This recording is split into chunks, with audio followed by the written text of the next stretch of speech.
Hello.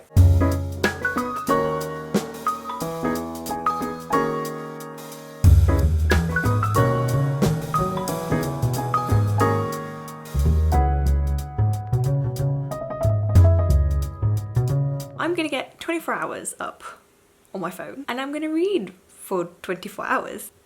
I'm dyslexic. Hello, if you're new, my name is Emma. I am a complet grad film student and I'm dyslexic. A lot of you are always like, oh Emma, can we have more book content? And I'm like, well, the problem with that is I read like a child. So I decided that I guess I maybe want to give this as a case study for dyslexics struggling to read. I mean, this is one of his dyslexic attempts to read as much as possible in 24 hours because I need you to understand. Over the summer I read like 3 books while my brother read like 15. He also reads trash, but like it's still not the point. It is bitterly unfair when you're dyslexic. That is, I think, also the reason that I shift towards reading classics. For me it's like natural selection, but with books. When it comes to reading in a day, I will max out often about 50 pages. That might horrify some of you and that might ring very true to some of you who are dyslexic. Here's a case study of somebody who has a degree in literature. I would like to say that I'm fairly intelligent. Meant to certainly think so. If you have to deal with a dyslexic child or person, or if you are that dyslexic child or person, it's like, look, even when you have objectively everything stacked in your favour, this is still hard. I will link my Goodreads down below, obviously. But when I see some of you guys' targets where you're like, oh, I've read 15 of 75 books that I plan to read this year, I'm kind of like, how the fuck have you done that? Let's talk about the lineup. I only have a couple books here because I'm trying to be ambitious, but I'm also not stupid. I've already read most of this book. I have 20 pages left, and I basically told myself I couldn't read the last 20 pages until I started filming this video. Tayari Jones, An American Marriage. I bought it in a book thing that I'd made. So eloquent. I have 20 pages left, and then I want to read Susan Sontag's Notes on Camp. So I love the Met Gala each year. I find it fascinating. I got to go to a Catholic Imagination, Heavenly Bodies and whatever exhibition with my mum when I went to New York, and that was like amazing. The exhibition just gone is based on Susan Sontag's Notes on Camp. So, and I really enjoyed her regarding the pain of others. My mother has, what's the novel she wrote? This book. I could read this. I don't think this is gonna be philosophy in the same way that other things are. At least it won't be heavy. Then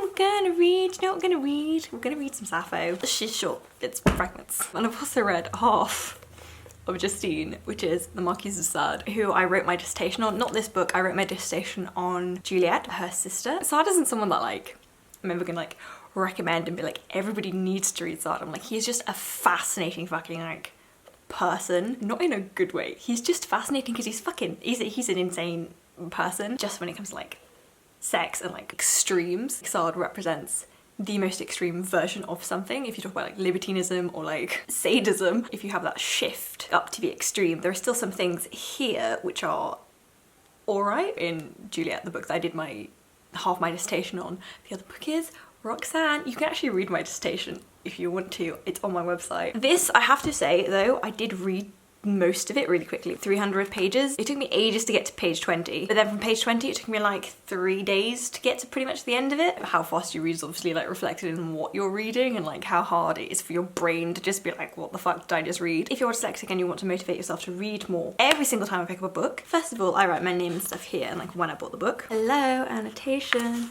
and notes. Yeah boy. So I always put how far into the book I am. Say I got to page 100, so it's like woo! Like that, I will always do that to every single copy that I get. I did that in Brideshead Revisited and that was super motivating. Especially when maybe the chapters are like quite long. Roxana, for example, doesn't have any chapters whatsoever, so that whenever I read that I'm like, I need a mental break. It also gives you a little goal to work towards, to read towards, so that is my top tip. And the other thing is obviously, read good shit. You want it to be worth the effort and your time, and it is so bitchly disappointing when you read a book and it's shit because you're like, oh, I wasted so much energy and time and just brain resources to read it and it was crap. Ooh, you know what else I can read? Leah. In theory you should be able to read a play in a couple hours because it's only gonna take a couple hours on stage, right? right? Font size, all of that matters so much as a dyslexic when you're like trying to decide what you want to read. I'll get on with it now. Oh, and I had another Nancy Mitford book about Fredrick. Great. I've spoken about it about a million times on my channel because I just love Nancy Mitford. I read her Voltaire in Love, Madame de Pompadour, and The Sun King. I just love all of them, and I really want to read Fredrick the Great. Seems like an interesting bloke. Also, apparently he just really enjoyed gay orgies, so I'm just like, I need to read me up on that. And I was trying to like coax Voltaire to like come to him, so I'm like, okay. In history, after the world's longest goddamn intro. Any marks? Get to that. Oh my god, exciting! Ah! I'm gonna have to read now. Great. I have the attention span of a sock. Where's my pen gone?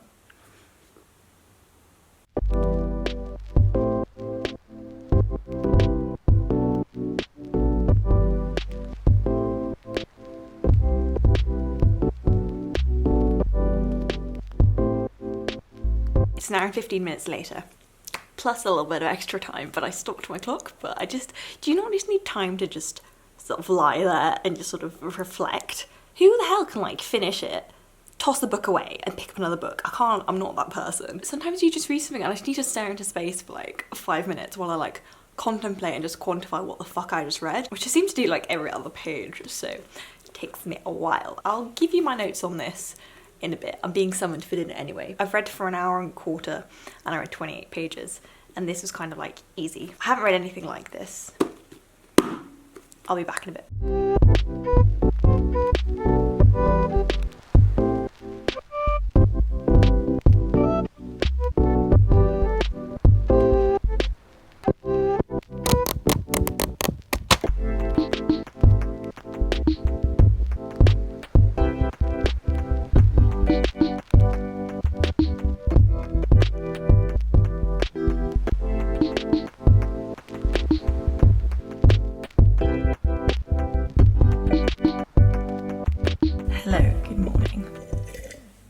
I tried to explain this to you yesterday, but somebody, don't know who, while she took the battery out of the camera, put it in her charger and put the charger in the plug.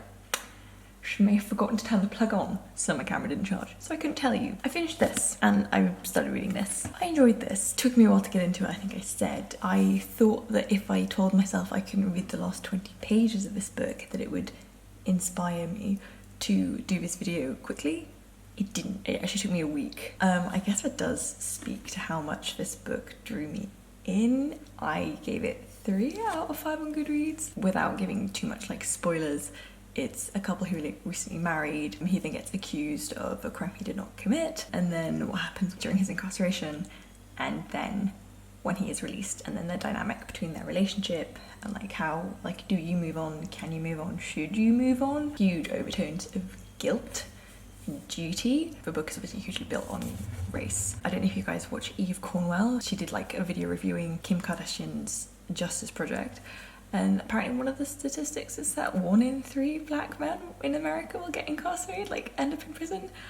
I knew it was high, obviously. It made it very clear that that was high, but 1 in 3 is a horrifying statistic. The entire book really is overarched by that, but it's not like the blazing focus of it. It's almost so matter of fact. I guess its strength maybe is in the fact that it is more matter of fact, to sort of show that this is just like almost what a fact of life. This was written with like white people. It would probably be much more about the court case, about the crime. This book doesn't try and do that. It doesn't almost try and prove that he's innocent, because he is, and this is just something that happens in 21st century America. So I think that's probably the way to look at that. And obviously I'm reading it from a very white, very privileged, very also not American perspective. Interesting take on the American dream, being that the concept of the American dream really doesn't work if you're not white. Maybe that's a very like E-level way of looking at it, especially from a UK perspective. It's the most modern thing I've read in a long time. But yeah, I don't know if I would be like, oh, everyone needs to read this, blah, blah, blah. But I think the epistolary parts of the novel where they correspond while he's in prison are very well written, and I think she taps into people's humanity. Is it a cop-out to say a lot of its strengths and its subtleties? I think it was good though. But I guess as my sort of second foray into American literature after the success that was A Good School. I read Yeats, I loved it. After, you know, reading Henry James and hating it so much. Oh my god, nothing happens. I read The American. Nothing happens for 400 pages. So this one, I'm pleased that I read it. And also with it being more modern, it was very easy to read. At the beginning I was worried about not having enough to say, but I think it's not necessarily true. This bit just says every marriage in this book is messy, nothing is simple or easy. It's true. So like as an American marriage, which is one of the prompt questions that she's got at the back, I don't necessarily know if they are an American marriage. As a reflection of modern marriage, it's interesting because none of the marriages represented a couple's parents, the couple, you know, how they then do/don't move on. None of those relationships were easy. Many of them were like married already or had kids, and it's complicated. It's not easy, which I guess I liked a lot about it too. But yeah, I think almost the more painful thing is how matter-of-fact they are about, like, you get accused of a crime that you didn't commit and you lose years of your life in prison as a result. And the way that it is treated quite matter-of-factly, just a way of life and just like part of the African-American experience. If that is something that you are interested in, or if you're interested in contemporary American literature, I would recommend reading it. I read a lot of books by white people about white people, so yeah, broaden horizons, kids. The other thing that I'm now reading is Susan Sontag's Notes on Camp. This is actually 2 essays. It's Notes on Camp, and then it's One Culture and the New Sensibility. I did have to double check if I knew what the word sensibility meant. I learn lots of words when I read books, and my favourite function of Siri is, hey Siri, what does this word mean? I've read that essay. 34 pages. I'm not being funny, but I think I kind of went to town on it. Who are these fools who don't annotate what they read? I think that this is actually one of the reasons that it takes me so long to read. Even this, which I think I could have just read without annotating, I can't bring myself to. Oh, that's another thing, is I did use this then as an interesting springboard of relationships and stuff, and sort of like when you feel like you're maybe caught between multiple people in a dirty way. Oh, nobody's mind went there. It was only my mind that went there, and I said it anyway. Reading more modern things is better than for a springboard or like a sounding board for your own relationships, because I can't relate to, you know, 18th century people who are gonna, you know, let's elope because my father says that I can't marry you because you're not the right class for me. Okay, well, we do have that in like more subtle forms. That relatability doesn't exist. So yeah, this modern relationships is an interesting one. God, and so much guilt, like questions of like privilege, and how that then is tied up into race and gender roles especially was really interesting. There you go, if you want to pause. Oh, and a lot about fatherhood. Daddy issues, good one, Emma. It's like 101 evaluation of this book. But obviously this I like fucking chewed through. It's all pink. Yeah! Notes on Camp. Some of you, hopefully a lot of you will know, last year's Met Gala exhibition was on Notes on Camp. Met Gala, and then the costume exhibition. I was reading it and I was going through a lot of the outfits from that night. With the feather quote, I just kept thinking of the Kendall and Kylie Jenner, and just like, it's funny, okay, you're wearing something that is objectively camp, but the whole point that Sontag is talking about is camp is a sensibility as well. It is a way of being and a way of behaving. It's very performative. The reason it's notes to begin with is even that you can't reduce something like camp into like an essay or even like an academic essay. You destroy the entire essence of what it is by trying to do that, so it doesn't work. Also, when I was reading this, the only person I could think of was my friend Ellie, in terms of Eleanor, I love you, but like in terms of a lot of her style and all of the ways that she wears things and like what she is attracted to in terms of just like texture and clothing, and like, because camp is so hugely about not giving a shit. Why it's so funny to think about the Jenners in those ridiculous, it has to kind of be funny and it has to not take itself seriously. And do you think these two women are taking themselves seriously? Do they care what other people think? And yeah, I know it's a fashion event and whatever, but like somebody like Lady Gaga She gets it, okay? That woman understands what the fuck camp is. It is her entire brand to a large extent. Seeing how people interpreted that and then how they like wore it. One of the questions so often was, you know, what is camp? What is it to you? What does it mean? For me, I can define it by everything that I am not. My style is definitely not that. It's a lot about theatrics as well. It's a lot about performance. I definitely am a drama queen. Anyone who knows me personally, hi. But it's so much, I guess, a lot about flamboyance as well. It kind of is about glamour, but not. Glamour also tries to be cool. Camp doesn't try and be cool. Camp doesn't give a fuck. So I guess in that way, it was enjoyable. I've never really thought about camp that much because it's so not my thing. Are you gonna see me out there in like colourful feathers anytime soon? No. Or we're gonna see Ellie in colourful feathers sometime soon. I would like to think so, but I think maybe that's why I find it so interesting. The entire thing with camp is aestheticism.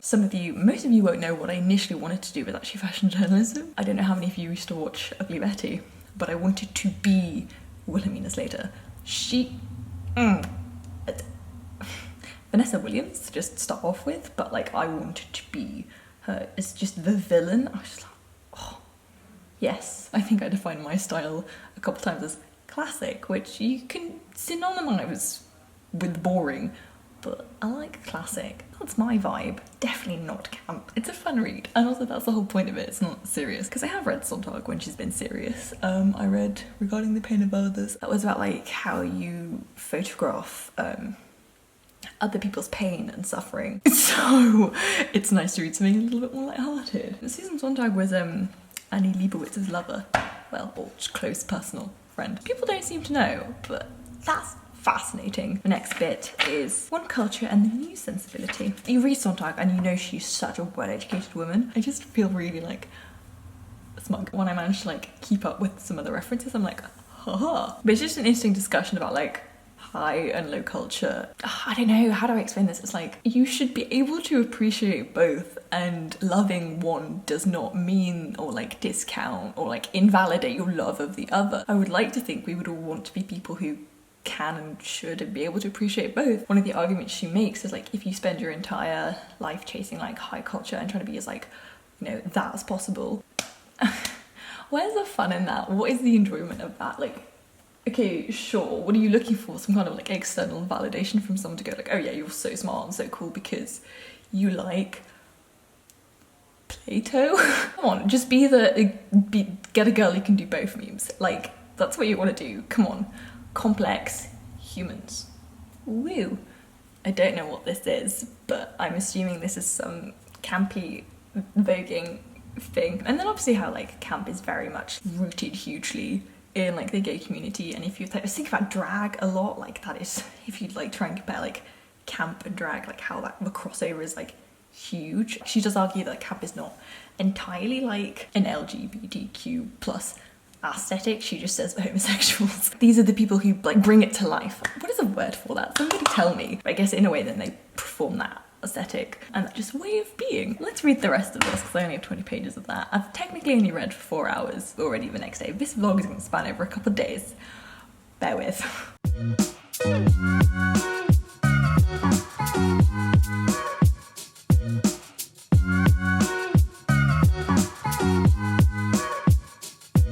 Let me organise my brain. I read the other essay, One Culture and the New Sensibility. She talked mainly about the concept of there being now two cultures. It was written in the 60s, like two cultures, the idea of like what a scientific, technological sort of culture, and then like arts and literary culture, and how there's like a divide between them and how they don't work together.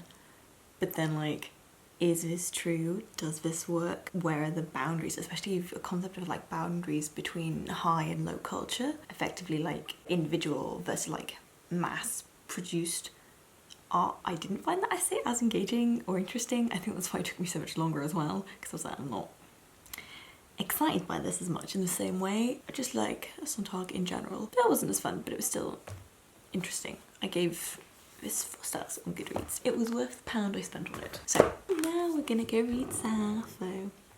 Yay! I bought this in my first year of uni.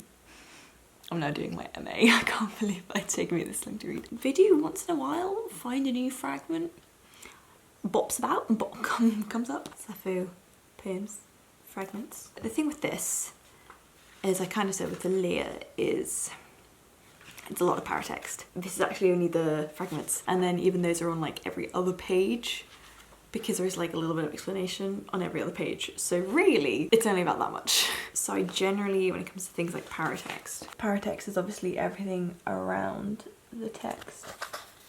So these things, I generally, well, we'll read a preface, but I won't really read an introduction. Or I will read the introduction last. I kind of like going in blind. Come up with your own stuff. It helps it make sense to you, and then you're not going in with someone else's ideas, and you're not trying to like confirm any biases in terms of like, say if there's an idea that you like, you look for that. It's not even about agreeing with it because you don't know, because you haven't read it yet. It's like if it's something you do like or something you don't like, you will then look exclusively for ways to try and then confirm and conform to those ideas that you already have entered the text with. But I personally don't want to do that. I don't like doing that. I never do it. But it also means I very rarely go back and read the introduction because I usually can't be bothered. There's that as well. By turns subversive, erotic and poignant, Sappho is one of the most versatile and exquisite poets in classical literature. Let's tackle this. I can't decide what I want to read of it though.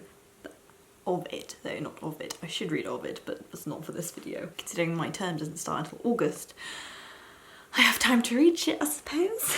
More book videos from Emma, yay. See you in a bit. Actually, shall we just... Oh my god, my hair is still wet.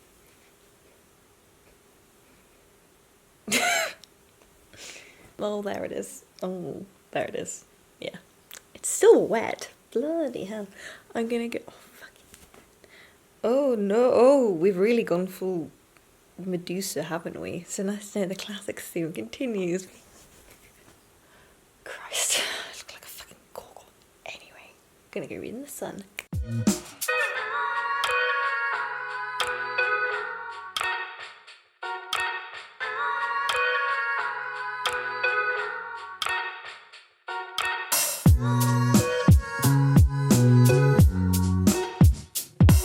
Gosh, hello. It's may or may not have been a few days because I've been reading the Sappho. I mean, it's poetry, so it's a lot of like, you kind of need to stop every time you read one and just kind of go, huh.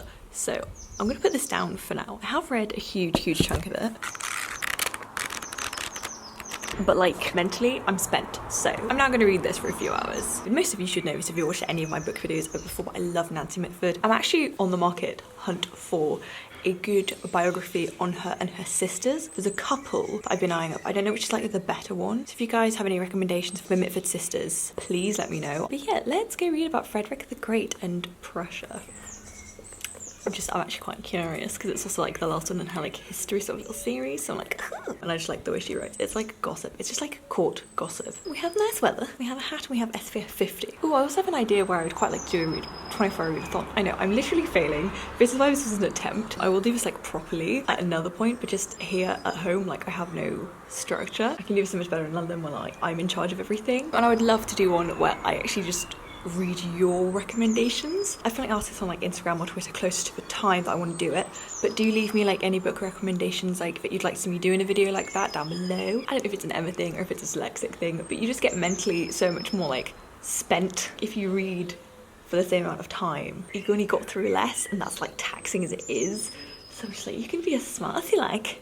It's tiring. Also, poetry just kind of is like that. You can't read a thing of poetry in a day because it's not necessarily how you like to enjoy poetry, but I'm not going to read this on Fredrick the Great. Fredrick II of Prussia attempted to escape his authoritarian father as a boy, but went on to become one of history's greatest rulers. He loved the flute and devoted hours of study to the arts and French literature, forming a long-lasting but turbulent friendship with Voltaire. Okay, book time!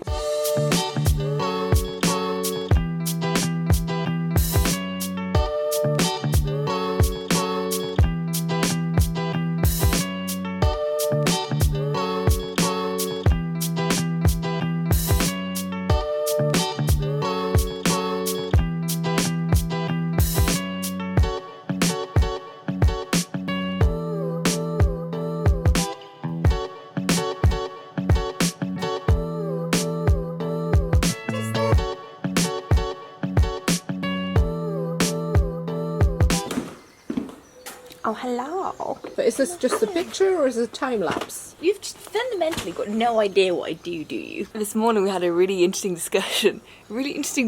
About policy. It was great. Did you have a nice time this morning, Mummy? No comment. Hello. It was sunny until I came outside. Oh. What's going on? Oh. Butterfly. Basically, I'm not very good at this video. It's the takeaway. You know, I was doing that read-a-thon. You know, it's like 7 days later and I'm still trying to do it. I've got really into this. I read about 90 pages yesterday. I'm very proud of myself because that doesn't usually happen. Part of the reason that I've chosen to choose such like a range of things is because I wanted to like make a point to you guys, but like depending on what you're reading, your speed will differ. Would you say that's true? I'm not listening. Do you agree that like depending on what you read faster? Yeah, of course. If you're reading philosophy, that's gonna take you a lot longer than like, you know. Crime novels reading. My mother reads trash, you heard it here Crime first. novels are not trash. What's the most pages like you've read in a day? 300 maybe. If it was like a quick read, yeah. I don't know how you do that. Just because I just skim over it and then afterwards your brain feels like mushy peas. Okay, I can confirm that my brain very rarely feels like mushy peas, so maybe that's something. And do you think you retain any of what you read? No. Okay. If you're reading for entertainment versus if you're reading to like Yeah. learn something. Yeah. Guys, when I did dyslexia and a reading vid, I made it in the same video. But yeah, I'm actually really enjoying this. Just under 9 hours left on my timer. More than anything, this is proving to me that I need to stop being such a little bitch and that like I can actually read quite a lot in a day, but my capacity for getting distracted and bored is actually shocking.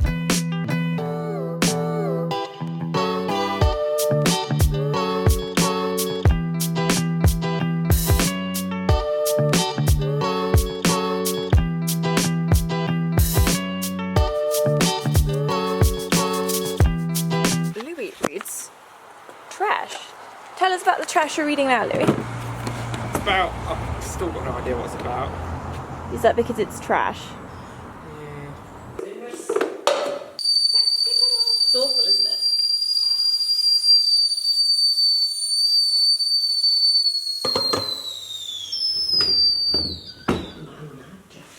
Sorry. Good morning. So, again, how many years have I had this YouTube channel and it still surprises you? 7 and counting. Yeah, I'm really, there goes my pen. Really enjoying this. I'm on page like 123. I have 4 and a bit hours left. So like, I know I'm not doing this as properly as maybe I should be doing it, but I'm doing it properly enough that it still counts. It's been mind-blowing and awakening. My mother likes to microwave her milk before she puts it in her coffee. Cut something out of that. Absolutely, it's so annoying. I really like the way Nancy Mitford writes. But like, I'm sure Ophelia would have an opinion on this. Like, anytime you have any kind of like historical account or whatever, you're always going to have the historian's own bias in play. At least with Nancy Mitford, she's so obviously biased, putting her own thoughts into it in terms of how she thinks they are in terms of personality, that like, you know you have to take it with a grain of salt. But I prefer the way that she writes because she gives them a personality. It makes them seem so much more, you know... It's fiction. Well, yeah, it kind of reads like that, which is, I think, the only way that I've ever been interested. The only history books I've ever read have been hers. Everything else I find so, like, dry and dull. Hello, Dad. I'm filming. What do you want? It's funny, yeah? Can you send that to me? So he was so abused as a child. His best friend was basically beheaded in front of him because he tried to run away. So that's fun. Fredrick the Great is Prussian. So Prussia is like the north of now Germany. And it's about like how they deal with like the Holy Roman Empire, the Austrians. And so I'm currently sort of in the War of Austrian Succession, which when Maria Theresa, who is Marie Antoinette's mother, Theresa's father, Charles something, dies but only has 2 daughters. So it's how they try and get Maria Theresa's husband, Francis, elected, because all of the German states have like electors and then they need to like choose the next Holy Roman Empire emperor. But even though Francis I ends up being emperor, Maria Theresa just still does everything. She's a very cool lady. If anyone has any recommendations of biographies on her, I'll read them. You just have to make noise every time I talk, don't you? You just have to find some way of making noise. What do you want? Attention. So I'm learning about the War of Austrian Succession. So many new names and new place names. You're like, I don't know what this is. So many names. It is so many names. So many But names. Dad, tell me about the time you read that one book on Stalin and then like, you got really angry over like 100 pages because he murdered all his generals. Yeah, it was 800 pages and I read it in about half a day and I remembered all the names in it. Yeah. Where does my dyslexia come from? And I still don't understand how the 7 Years War works, but it's fine because I haven't got to that chapter yet. Oh, hello, good morning. What are you doing? I'm filming. Lou, how many books have you read in the time that I've been doing this video? He's read like 5. I probably won't finish this, but I actually now do run a risk of running out of books for I quarantine. think you are absolutely... Why am I here? I'm When you leaving get and back, I just like to argue for the sake of it. And now everyone has just left the kitchen. It's obviously clearly because I'm filming that they all have to come in. So now I'm the only person here. I don't. My hair looks great. He's enjoying quarantine with the family.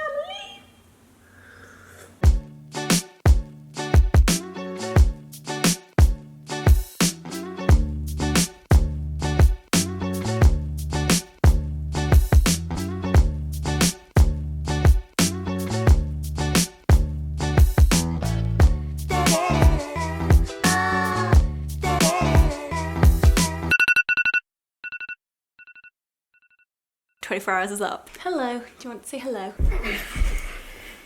Adam, you just completely missed. I was actually not in control there. So you could have kicked my face. You missed it. I finished my readathon. Adam, stop. Put this on OnlyFans or something. I'll make good money on selling feet pics. Get off me. So, I finished my readathon. I hope you guys have enjoyed it. Basically, I finished it this morning and I'm quite happy with actually how much I've read. I got to page 203. Honestly, that's really impressive for me. Usually it takes about a million fucking years. Wow. Get distracted in this household? God, no, it's so easy to concentrate in this household. I only have 25 pages of Fredrick the Great left now. I tossed everything up. I read 365 pages in 24 hours. That's a whole ass book. I'm not gonna lie, I've super surprised myself. Yes, I know.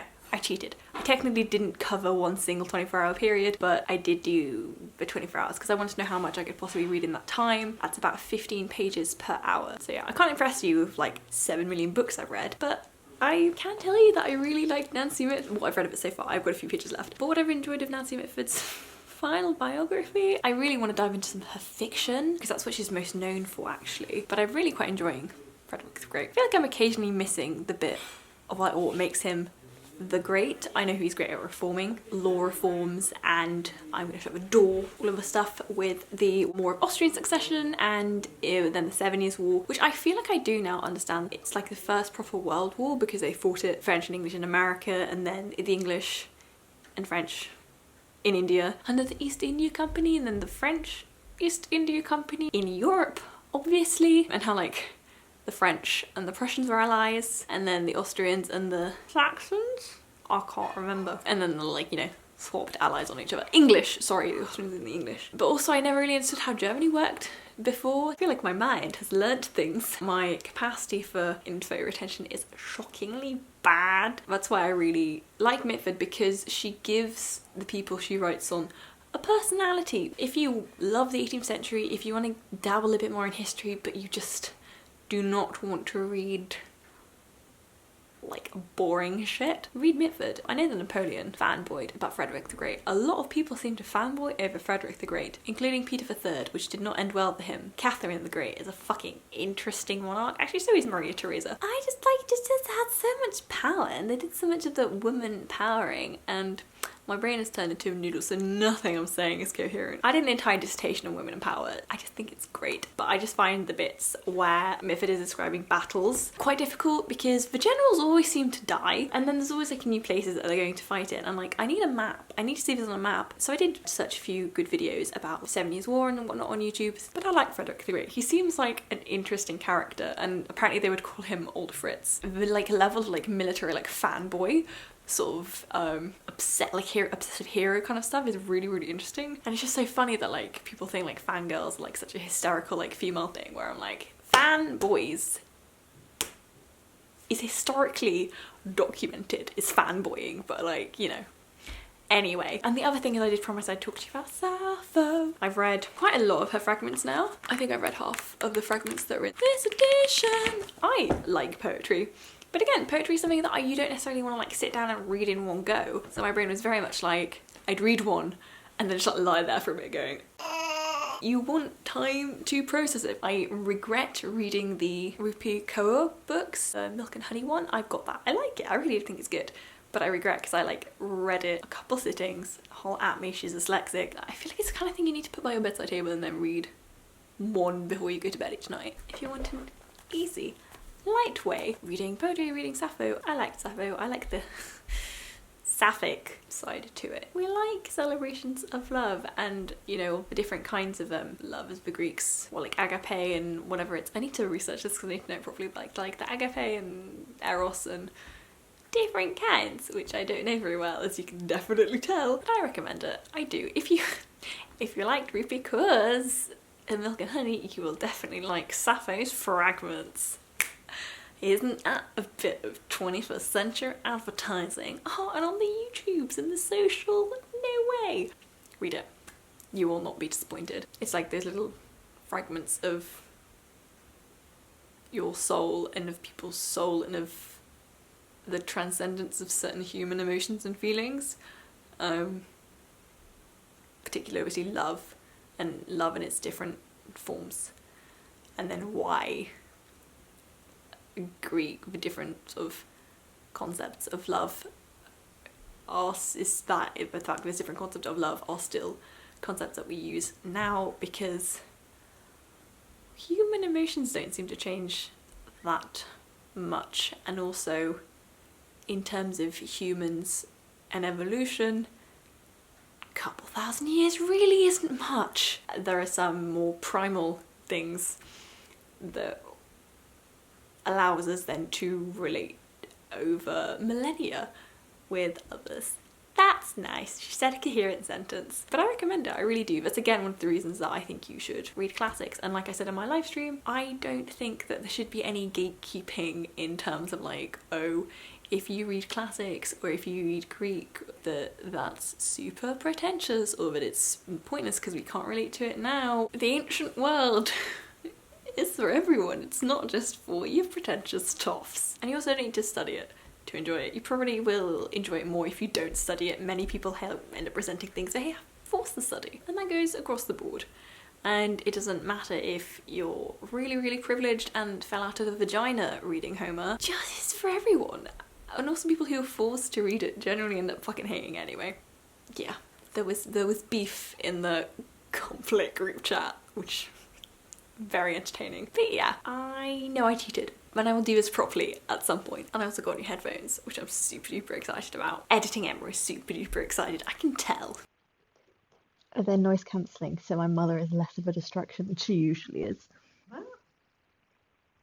I've got a couple of pages of this left to read. I do have like half of this left to read. I, as we know, finished American Marriage, and I read Susan Sontag's Notes on Camp. I think that was it. So yeah, I'm actually very proud of myself. I read more than I thought I would. Here's another thing, you don't have to read something in one sitting. Like, it's fucking poetry. Like, just read half of it. If you get bored, go back, read something else and come back to it. Of course, my Goodreads is Emma Angeline. If you guys are also into films, I have a Letterboxd, which is also Emma Angeline, or Sarcastic Fish. I also have a Twitter, like 1,000 of you follow me on that now. It's fucking insane.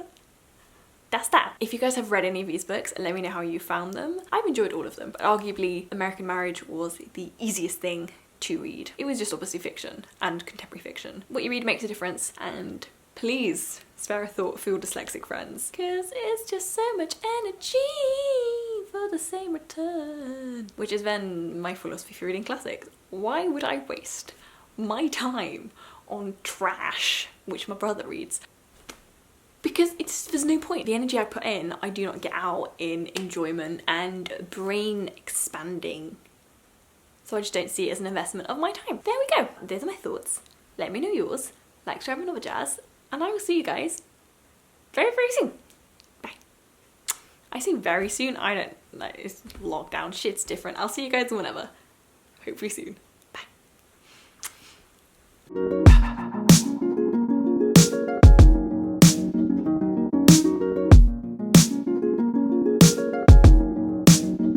Come say hello. Come say hello to the video. I think you should get a TikTok. No. I secretly want you to get a TikTok, and then we can make each other TikTok famous.